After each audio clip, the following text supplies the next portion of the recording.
هغه تیروتنې چې پوستکي زړوي. سلام، وخت مو بخیر دی. پښتو پلاس چینل ته ښه راغلاست. هیله ده دا ویډیو تر پایله وګورئ.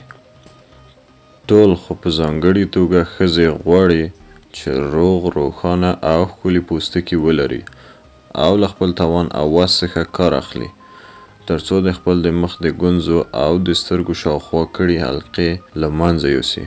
خو کله وخت په دې لاره کې تیروتنې کوي چې برعکس پایله ورکوي او د پوستکي د ژر زړېدو سبب ګرځي.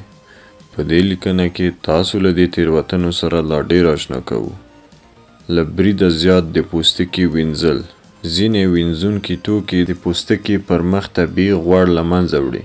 په حقیقت کې له بریده زیات د پوستکي وینځل نوموړي غوړ ته زیان رسوي. که چیرې مو ولیدل چې کوم وینځونکي توکي ستاسو د پوستکي د وچېدو لامل کیږي نو پوه شئ چې د پوستکي لپاره مو مناسب نه دي. غوره ده چې د روغتیاپال یا ډاکټر په لارښوونه هغه صابون وټاکئ چې د بادامو او زیتونو غوړ پکې کارول شوی وي. کولای شئ صابون په اوبو کې حل کړئ او په آرامه توګه په خپل پوستکي باندې ووهئ. له وینځلو وروسته پرته له ځنډه د پوستکي له کریم څخه ګټه واخلئ ترڅو د مخ پوستکي مو نرم او ځان ته ښه حالت غوره کړي. د کریم ناسمه ټاکنه د بل هر ډول کریم په څیر باید د ګونځو د ضد له کریم څخه هم په ډیر دقت او احتیاط څخه کار واخیستل شي. دا کریم باید د پوستکي له اړتیا او جنس سره سم وټاکل شي. تر هر څه وړاندې د ګونځو ضد کریم باید د ماورای بنفش او د لمر وړانګو په وړاندې مقابله وکړي. دا چې لمر د مخ د پوستکي د ګونځو کېدو یوازینی لامل ګڼل کیږي باید داسې کریم وټاکئ چې د لمر ضد وي. پام ووي چې د مخ له کریم څخه د ګټې اخیستنې پر مهال په مخ کې مو ګونځې رامنځته نه کړي. د کریم د جذب لپاره له نرمو حرکتونو ګټه واخلئ. دا کار د مخ د غوړو د خوځښت او تحریک سبب ګرځي. له نیټه تیرو سینګارو موادو څخه ګټه اخیستنه. سینګاري لوازم هغه د مصرف نیټه لري. په دې ترتیب د ریمل د مایع پوډر کریم او د لمر ضد کریم او داسې نور 6 تر 9 میاشتو د جامدو محصولاتو لکه لبسرین لپاره 1 کال او د عطرو لپاره 3 کالونه په پام کې نیول شوي دي. له دې ټاکلو وختونو وروسته چې پورته محصولات کاروئ نو ډېرې زیاتې باکتریاوې به ولري او خپل اغیزه له لاسه ورکوي. د سینګار نه پاکول ترڅو چې کولای شئ ډېر کم سینګار وکړئ. په ځانګړې توګه په سم پاکولو کې له ډېر پام او دقت څخه کار واخلئ ځکه یو له هغه لاملونو څخه چې د پوستکي ژر زړېدو سبب ګرځي له ویده کېدلو وړاندې د سینګار نه پاکول دي.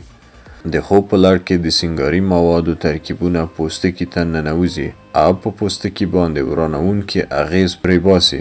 سپارښتنه کیږي سهار هم 1 ټوټه پنبه په اوبو کې خیشته کړئ او خپل پوستکي پرې پاک کړئ چې ککړتیا یې له منځه لاړ شي ترڅو له لمر ضد کریم څخه د ګټه اخیستنو لپاره چمتو واوسي. ښه نه ویده کېدل. بېخوبي هم په مخ باندې خپله اغیزه کوي. هغه کسان چې ډیر کم خوب کوي نو د پوستکي په خړوالي اخته کیږي او د سترګو په شاوخوا کې حلقې راڅرګندیږي. له دې مسایلو سره د مقابلې او د پوستکي له زړښت څخه د مخنیوي لپاره باید هره شپه 7 تر 8 ساعتونو پورې په یوه آرامه تیاره ځای کې چې د تودوخې مناسبه درجه ولري ویده شئ.